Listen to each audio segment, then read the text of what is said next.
Hello, in this video I'm gonna show you how to enter the BIOS setup on your HP Envy x360.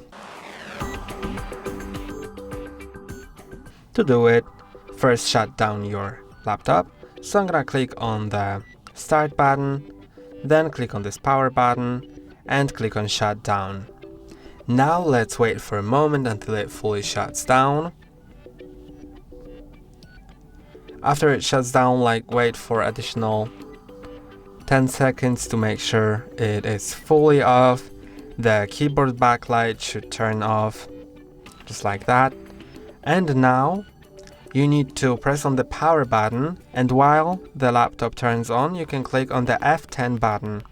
You can press on it multiple times to make sure it catches it, and then you should be able to enter the BIOS setup utility.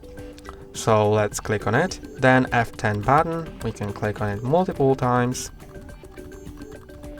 Then it has shown the text here, and as you can see, I'm in the BIOS setup now. So I'm gonna just turn the screen over.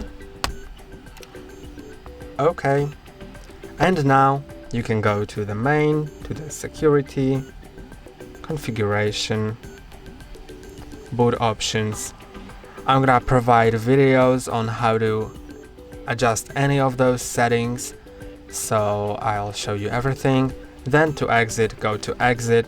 You can click on save changes and exit, ignore changes and exit, or load setup defaults. So I'm gonna click on ignore changes and exit, then yes, and it will reboot my laptop. That's all for today. Don't forget to like and subscribe. See you next time.